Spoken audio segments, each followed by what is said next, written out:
Getting feedback.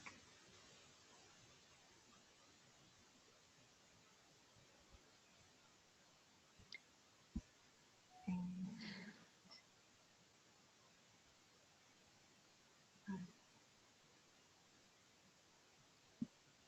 come back to this one. There you are. And start the recording. Good afternoon. Good I'm afternoon. Marie. Thank you. I am Marie Matteson, and I'm here with Dr. Mystique Grobe, and we are continuing our little breakout session from our discussion last week on weight management, stress, and cortisol. And we just wanted to give some more details rather than having the whole group with us and just kind of talk a bit more about why cortisol levels rise during stress, and we may not be overeating to gain extra weight during this really stressful time. Uh, as we're going through, today is April 27th of 2020, and so this is a pretty stressful time. We have everyday stressors happening during this shelter in place or sequestering or however you're choosing to describe your current circumstances depending on the state that you live in. Um, so here we are, Dr. Grove. Hello. So, yeah, I felt like we had so much more we could talk about beyond the original discussion that we had. So, I wanted to make sure that I still covered a few additional things. Were there any questions as well that came up that you thought we could discuss in greater detail from that session? I think that there were a few questions there towards the end about, we had discussed briefly about a few foods that would help or some herbal supplements. Um, some I had somebody ask me the question this morning, which was, what is ashwagandha? Like, I've never heard of that herb, ashwagandha. And we talked about it briefly, saying that it was an adaptogen, meaning it will do some things for some people, but yet if your body needs something else, it'll handle that something else. And so, if you wouldn't mind explaining how ashwagandha could be helpful along with some of the other herbs or things that you suggested, that would be great. Well, I'll start with what an adaptogen is again. So if you're too high, an adaptogen will bring you down, and if you're too low, an adaptogen will bring you up. So the idea is to find this balance in the system, and so an adaptogen will take you whichever direction you are and put it back into balance. So other herbs that could do that would be licorice root, ginseng, ashwagandha as an example. We're not as familiar in the United States with ashwagandha except by popularity at this time. It's not originally a native plant. It's more like from India. It's used quite extensively in the the types of medicine that they do that's equivalent. So the Ayurvedic system, which is similar or equivalent to the Chinese medicine evaluation with the different disciplines and the different constitutional type of evaluation. So then that is you use a lot of adaptogens when you treat people so that you can put them back into balance. They don't push you, they're less distressing for the system. Some are a little bit more invigorating, or what we would call in Chinese medicine more yang, and others are a little bit more yin, so they're a little gentler, quieter, cooler, a little less push. And so all of those can be adaptogenic, help us adapt. And you usually use those somewhere in your base formulas when people have a lot going on. And since our topic was primarily about stress and the consequences on our weight, we had a really good example of people that were concerned about weight gain and people that were concerned about weight loss. So that was a really good example of, could something like an adaptogen help balance both those people? And yes, the answer would be that could be effective. And then I listed additional herbs like ginseng, where there's different kinds of ginseng. There's the American, which is cooler, more yin, more appropriate for people whose body types are more hot and dry or lean and wiry. constitutional, that's like their always state. And then you would do a more yin type of herb to put them back into balance under a stressful situation in this conversation. Then you would potentially use a more yang herb like a Siberian ginseng, or what we used to call an Asian ginseng. It's a little bit more warm and it fits better the people whose weight issues come from already a constitution where it's easy to gain weight, or they hold phlegm or dampness, they tend to be chubby. uh, those people, and they often, by the way, will tend to crave cold things. They will tend to crave like deli salads, creamy things, macaroni and cheese, dairy products, ice cream.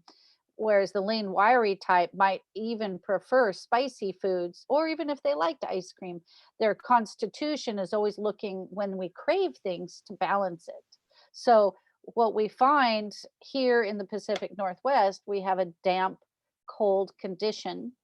Our constitutions, when we get out of balance, could really be made worse by our environmental, and then in addition by our dietary choices. And so when you're looking for an adaptogen via food, you're looking for something that balances your constitution in a lot of ways. You want to find something that doesn't add that pronounced quality that you already have when you're out of balance. So in a weight gain situation, you want to do green leafy vegetables, you want to do beans, legumes of any kind, berries, you want to do colored vegetables, not just the leafy greens, but all colored vegetables, the carrots, the parsnips, well, parsnips are white, but within the color spectrum. You want to do beets and chard that's red. You want to do cabbage. You want all the colors in your diet, a variety of things, including the berries and nuts and seeds as well. So those would be a great choice for people who are trying to adjust their weight.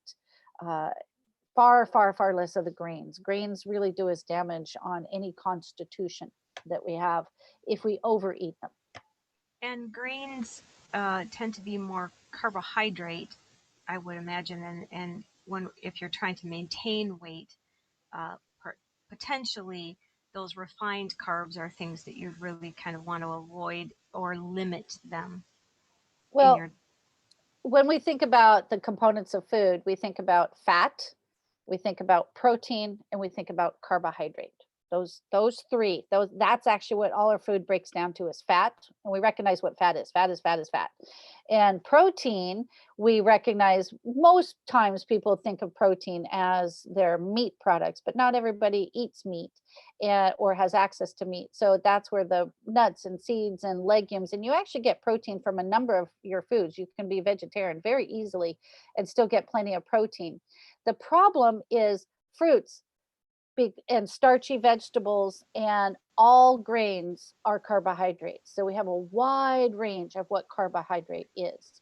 So if you look at the American diet, a lot of our carbohydrates are just straight up sugar, or they're added sugar, even to a can of tomatoes and salad dressings and ketchup and that kind of stuff. We have sugar in virtually everything that's pre-packaged, processed food.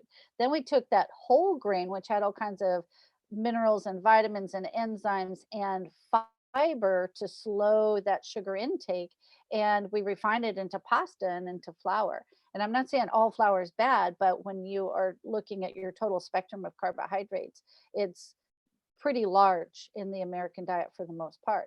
So when we're thinking about weight gain, you want to avoid or narrow that carbohydrate category. And that's why I highly recommend, if you're looking for something sweet, you go for berries. They're low glycemic, they have fiber in them, so that it helps balance and slow the infusion of sugar into our system. So berries are always our best, best, best. And they're full of antioxidants, and they help prevent free radicals. They energize our system. They give us all kinds of vitamins for our eyes and our skin, our brain. So lots of good, wonderful things in that. Whereas if you chose a candy bar, yeah, it makes your tongue feel good for about 5 minutes. And then you feel bad about yourself because it's just added empty calories to your system and fat. Right. Now, on the weight loss people, fat is something they want to add in. because that helps them get the extra calories they need so that they don't use up their lean mass looking for energy in their system. Under states of stress, we are in a different fuel state. We use things differently in our body when we're under stress. Think about fight or flight. We are taking everything away from digestion and the daily processes so that we can run somewhere. Well, we can't run, we're sequestered. So the stress that we have is more mental, emotional. And so where it goes physically is it does damage to the areas depending on what you're eating or not eating, and your circulation isn't there to deal with it because your body is no, no, no, I got to get my mind working, I got to get the energy in the muscles. And our body, if you give it carbs and sugar as its stress fuel and it can't use it to run somewhere to burn it off, it's going to end up on body fat. I was hearing a reference this morning, and that's kind of why I wanted to clarify these things. People were talking about this COVID 15 pounds, and they're associating it with overeating, which I'm sure is happening. But we've had numbers of people report that their diet is pretty much staying the same, but they're still gaining weight. And that was where the discussion started originally with the hormone and the whole endocrine system and cortisol being the big stressor of everything that's going on around us, having that effect in our system. Right. The adrenal glands, which sit on top of the kidney, they're only like about this big. They're not very big at all. And they sit on top of each kidney on each side of our body, but it is a number one source of almost all our problems. It will put out hormones, it will help us with blood sugar regulation, it assists the thyroid, it helps us with metabolism of sugars, it helps us with our energy, our sleep, our brain function, are adapting to anxiety and depression. There's many other factors. I'm really simplifying, but this is a primary area that most of us are getting targeted, because a lot of ways you have to think about is what is being targeted right now is our health, our safety in many ways that's drummed into us every waking moment right now, even with the advertising. And so right now we don't feel safe, so we're always in this state of alert right now, even if it's unconscious. And when that happens, your body is not metabolizing the same as it did. When that occurs, the adrenals are pumping out hormones, and so we can gain weight, whether it's water weight or truly fat weight. We can gain it because the adrenals are in a different mode. And so that's why it's really important to stop the emotional stress that we're getting, because a lot of people, it's not so much physical, they're still either doing what they do at work, some people are still working, some people are still doing what they would do at home, maybe less physical. Some people that have reported weight gain are just as physical or feel like they have been just as physical. So that's an adrenal thing, and it's a mental emotional thing. And so the type of remedies besides adaptogens, like I mentioned with the ginsengs and the ashwagandha, is you want something perhaps like St. John's wort to help that nervousness. It can be used for depression, but I also use it actually more often in anxiety states of emotional stress. That's interesting. Especially if you're the kind of person like myself where you think all the time. That's actually what keeps me from falling asleep. And so the St. John's wort one can actually be used very comfortably, either in tincture or capsule form, herbal if you've got access to it yourself, that can be used for that anxiety problem. If you have depression, and probably all of us have some degree of that at this point because this is just going on and on, and so and now we're all starting to think about the future. Before it was like, okay, we're all in the same boat, we'll get through this together, and now we're beginning to wonder what are the consequences when we do emerge. And so some depression is affecting everyone right now. And that's where I would actually recommend things like SAMe.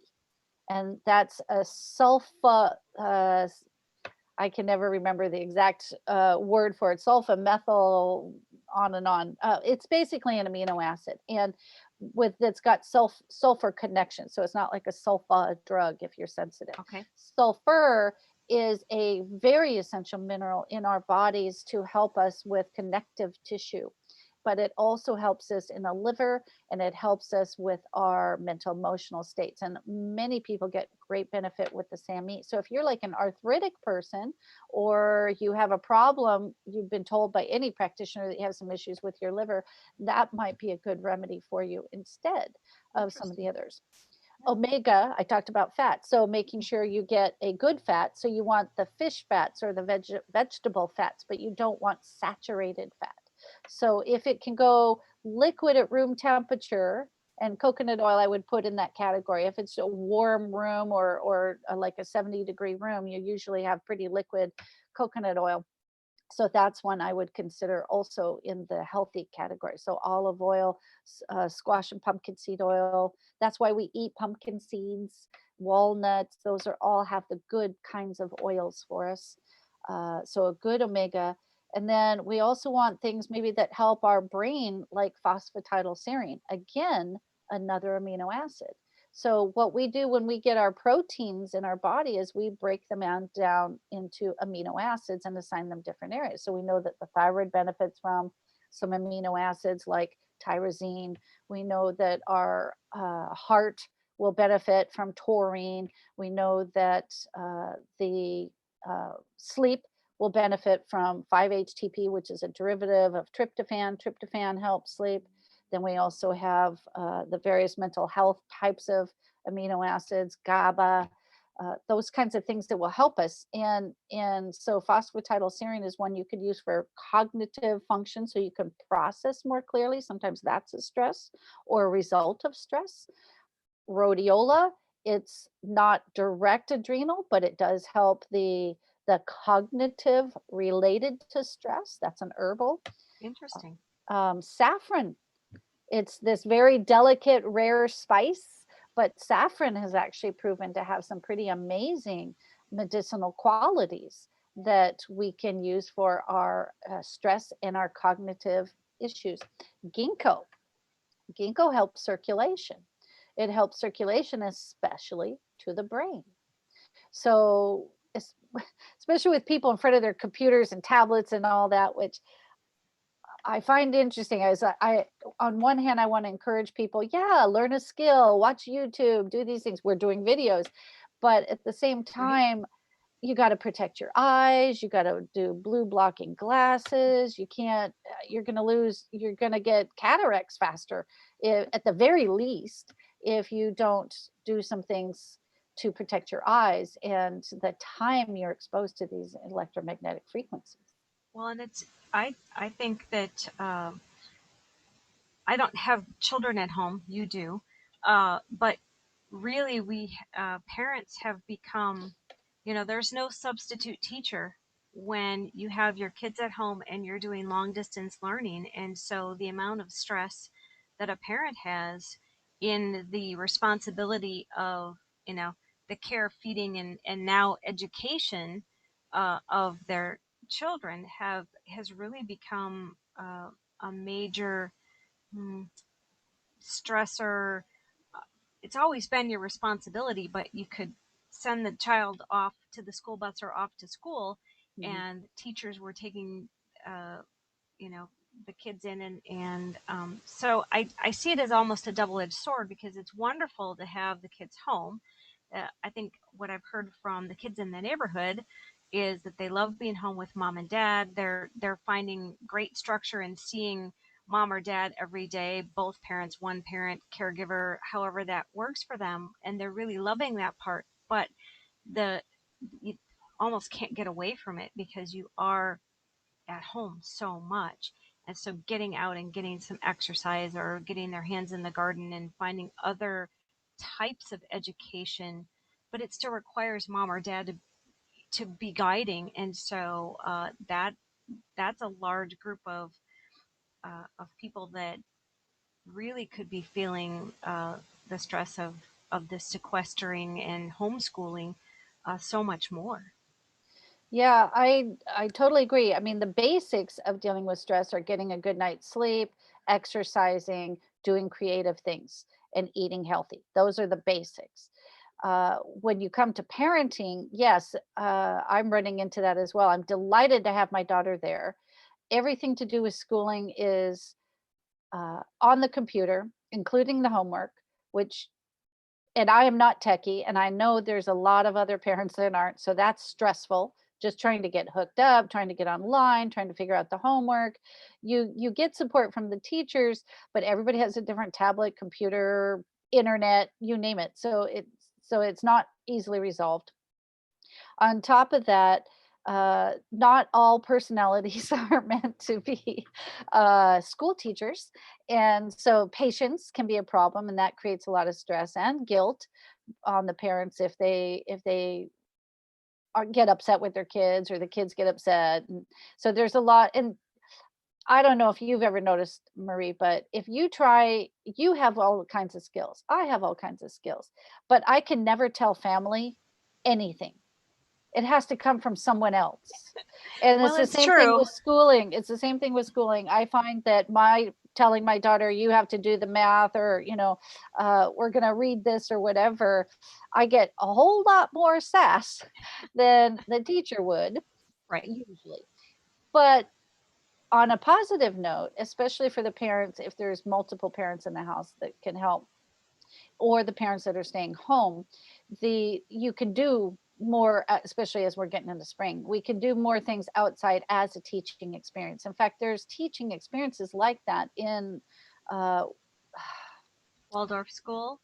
Waldorf school, but there's also, I want to say, the Netherlands. I'm not, I might have the country not quite right, but where it's all hands on. They do the segments via projects.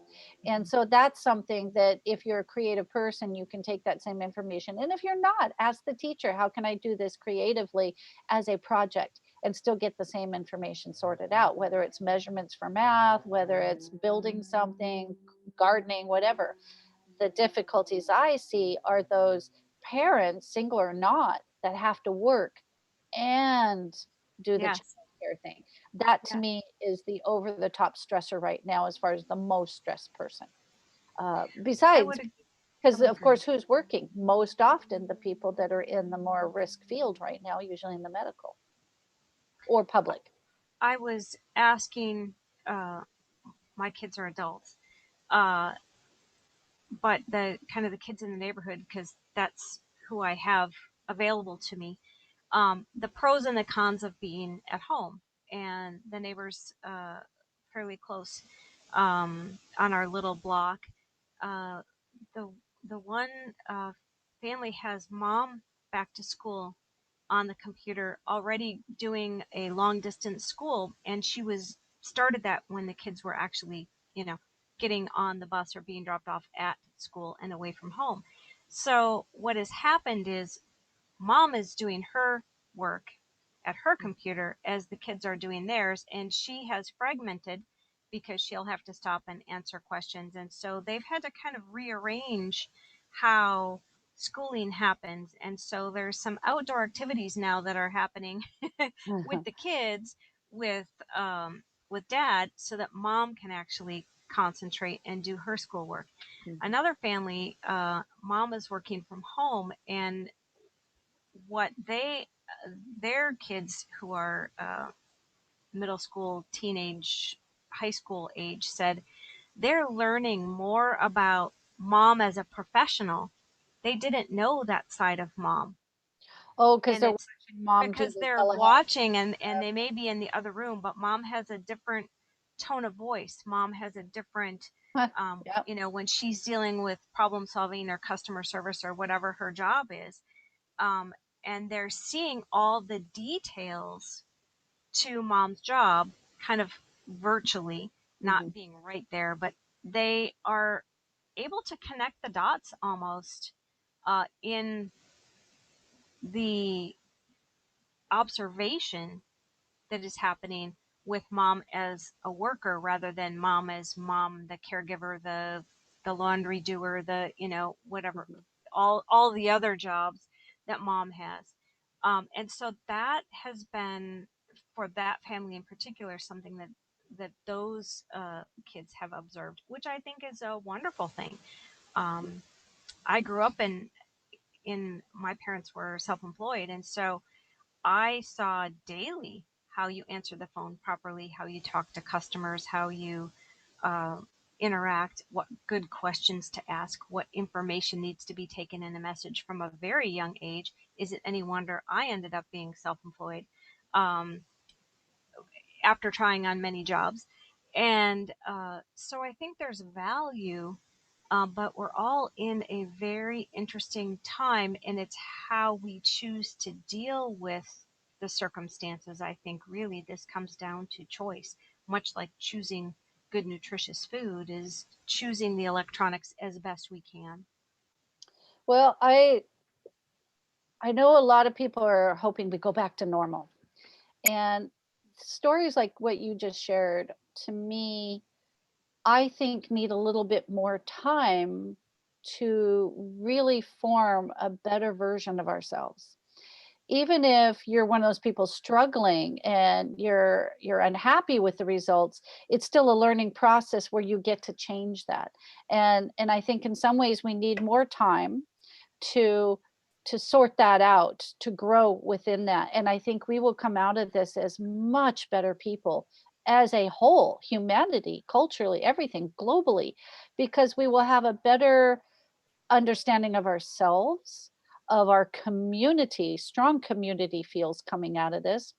As families, there's been so much disconnection with people in families, with everybody going their different directions, sports, school, outings, everything, parents both working.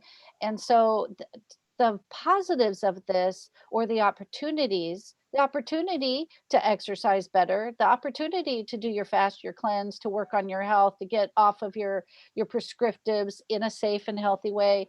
I think there's so many amazing things that we have to do right now. So part of me doesn't want normal. I don't want that other normal. I really don't. I personally enjoy having my daughter, although I'm one of those stressed parents because I can't focus on anything to do with me unless I'm away, because she's 100% hands on. And so I I haven't found that balance yet myself, and I would like to find that before we're all back to quote unquote normal.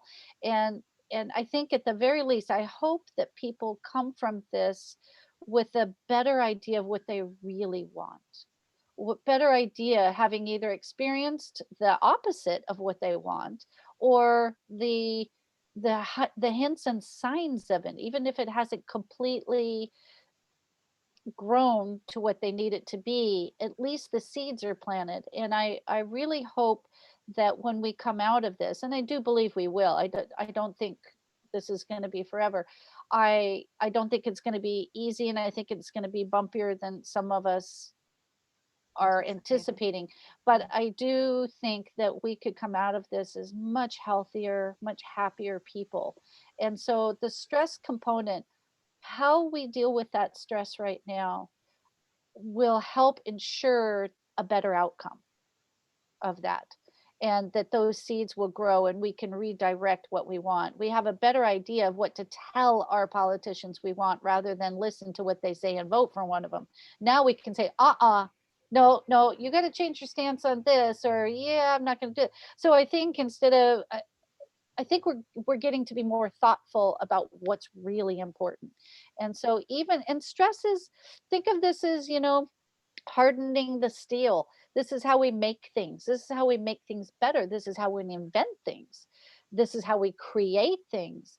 Is something's no longer working. And so I see this as a huge opportunity to make things really work, because things weren't working or we wouldn't have gotten to this place Well, at and I all. have seen lots of local companies having to change and accommodate, but I've also seen, wonderful news stories on the national news of companies that were making engines in cars and are now producing ventilators and other types of materials for healthcare. And I do say, maybe there was a time where I wondered how Sweden or other countries could get by with a 6-hour workday, and here I am going, I think I'll work from 9 to 2. And then I can go for my walk in the afternoon, which I'm never able to get in a 2 hour, hour and a half, or a 2 hour walk, and I really enjoy it. And so I've heard from managers, I've heard from company owners and company presidents that have expressed that their workers are dedicated to logging in, doing their little meetings that they're having, and then they break out, they do their jobs, and they're getting as much done in 5 or 6 hours that they would in 8 hours. Some of that is because they're not driving into the office and actually being there in person, and we are missing that social aspect of Mhm. working. But as far as productive hours, they're still producing in 6 hours what they would have in eight. And one company in particular, locally, has said they're going to continue to pay their workers 8 hours, but they're only needing really them to work for six. So I think that is a wonderful thing to reward people that are dedicated employees, Mhm. um, to keep their salaries the same, but to reward them in such a way that they can spend that 2 hours on themselves with their kids, however they choose, because we really want to have great takeaways from this community time, this family time, families sitting down at the dinner table together, and really children participating in food prep and really understanding. I mean, that's part of the math. That's part of their education, is nutrition, and hopefully we're all eating better and can afford to eat in a way that is healthy, healthful. Well, and that's the thing is if you have healthier people, healthier workers, you can put better quality into what you do. So that company recognized that value. I I'm a little concerned that not all companies will do that, but that can become, there's no reason why it couldn't become Right. the way to do things. It could be, we will pay you this much, or technically give them a raise for the 6 hours. You could call it either direction, and you are going to have more time for you and your family, so you're going to give me better quality. And I don't see any downside to that. And we can create that. If we say this is the way we want our world to be, then this is the world we create, and we enhance and we applaud and we mirror those same types of activities. uh, Remember, the world we had was not working so good. It was not working so good. We wouldn't have had this catastrophic collapse of everything if it was working, because it would have kept going. It would have still been working well if we had it in a balance. So it's time for us to really reason to ourselves what's going to be most important. But right now, deal with the stress, because that will age you. It will make you ineffectual. It will make you dysfunctional. It will make your focus poor. It will make your energy affected, your sleep affected. Uh, it's going to do damage on every level to you. So dealing with the stress, and that might start with just simply good nutrition. Luckily, we're in garden mode right now. We can start growing things, even some romaine and chard. Give it a few more weeks and you'll have something you can actually eat. So it's not going to take too much. And if you don't have seeds, you can get starts. We have some stores for sure, especially the groceries, that are providing us some plants that we can grow here. I know there's some places that are having some difficulties with their politicians not realizing the value of those things, but we do have options and there are Yeah. supplements available. And if you need additional advice for your particular situation, then you or myself, as an example of someone who can help you streamline exactly what would be your Absolutely. particular balance, Absolutely. and or helping you with your medication balance around supplementation too. I did. You talked briefly about sleep, and the new term is sleep hygiene. Um, I did look up because I've had a number of people talking about sleep, and it's kind of like that first 2 weeks you could sleep in. Everybody was, we could sleep in, Mhm. stay up late. Um, and I did end up doing a little research about this new, what feels new but it's really old, biphasic sleeping, where um, there's almost two sleep cycles, and we really didn't have insomnia prior to trying to chunk sleep all in one period of time. in the research that I did, it was looking like you went to bed at dusk and then you were awake about midnight or so. And then you're up for a few hours and then went back for another period of time. So that actually they're probably getting 8 to 10 hours of sleep, but they were in two sections with a small window of awakeness. Now, was it to stoke the fire because we didn't have furnaces and such back in the day? Probably. Tend the animals? Probably. They talked about procreation as being this middle of the night was the best time for procreation, whatever. Um, but Okay. so it's like, oh well, what's here and why is this? And I wanted your take on this biphasic sleeping, and truly people that are the healthiest and live the longest tend to sleep in chunks of time that are 6 hours or greater in the research that I was doing. But I just thought I would ask that as kind of our last little bit here. Well, I'm not familiar with that study that you came up with as far as the waking up at midnight thing. I am aware that we are designed to be a sleep wake cycle like our sun and moon. So when it gets dark, we would be going to bed. And how many of us, including myself, go way past that, way past that. And then we would get up at dawn or the rising of the sun. And in some cases, that could be even earlier than that, depending on if you do have animals. So I'm thinking more like the farm, okay, where you would get up with when the cock crows, because it knows, it senses that the sun is coming up. Of The course, if birds you've ever chirp had very loudly in the morning when realize, the sun is yeah, coming up. well, and roosters, if you've ever had them, they don't just crow when the sun comes up. So they can and do crow just about any time, although they're usually sleeping in the dark hours too. So we are mammals. We are supposed to be in the sun dark cycle. Our adrenals follow that as well, and our adrenals will start waking up in the wee hours of the morning so that we're at our peak in our daytime, and then it will start slowing down in the afternoon, usually around 3 o'clock. So culturally you will see a lot of southern cultures where napping is really appropriate. So we have culturally gotten away from that idea. Keep in mind, this is just paying attention to your body as well. If you are tired, you should be resting. Whether it's sitting or if it's sitting and resting your eyes, resting your body, whatever it is you do, we Meditation would even. take a lunch break, we would take a nap. Culturally, and not even just like Mexico or South America. I also found even in China, they would have lunch for half of their lunch break, and they would rest, close their eyes, literally rest for the remainder of their lunch break. Then they would come back to work refreshed. And we just don't do that. We work, work, work, work. In fact, push ourselves more. But they have found, research wise, that if we push past fatigue, we are Less uh, productive. far less productive and efficient. I find the same thing with myself. So if you could work a job that fits your most productive hours so that you could rest before or after that, and your productive hours might be in the afternoon or could be the morning. It just, everybody's a little different. We all have a little bit different cycles. I know some people thrive in the evening, but they just are not morning people. Yeah. Uh, so they work shift work really, really well and do that well.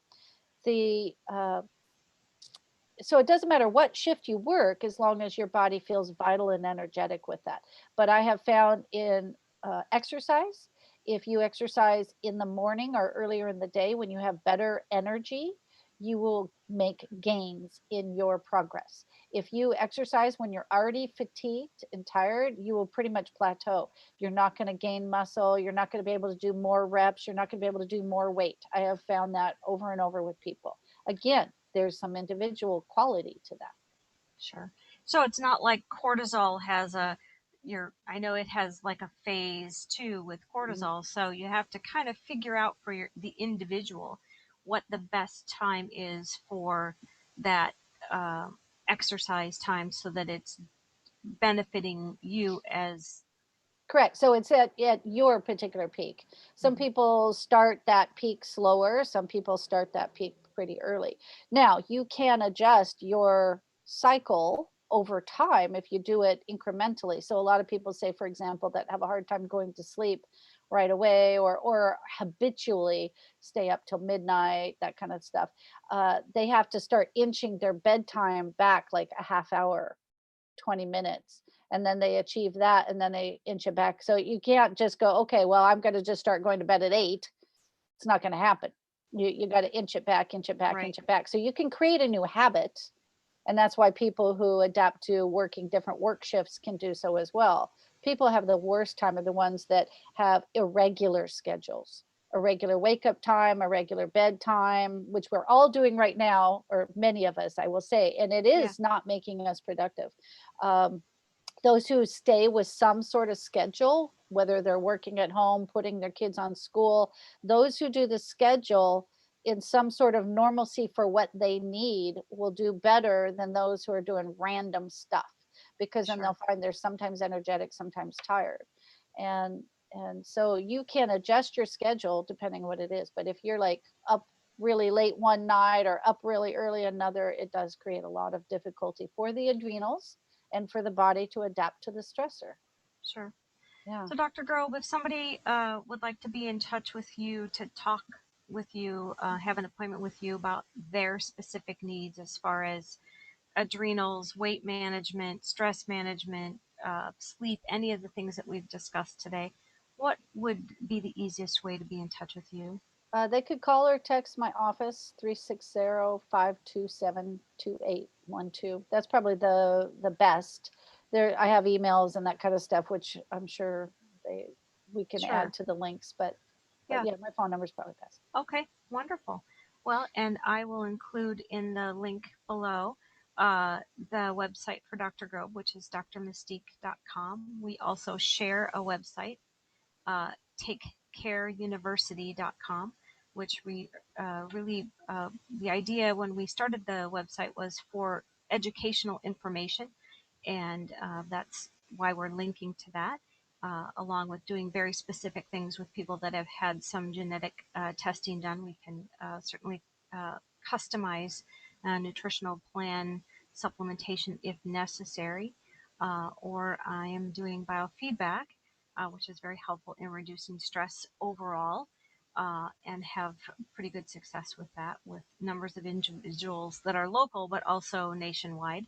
And I do have actually a couple of clients that are over in the UK, so I can work from just about anywhere on just about anyone, even long distance for biofeedback. So I so appreciate you taking your time today to go over these more specific points of weight management and cortisol and sleep and all that goes with it, the adrenals. I mean, it's just it's a mini course in physiology of the body, but really, we are Yeah. all in this together, and we are experiencing sequestering and stress, albeit the same situation. We all have a different experience with this very same situation.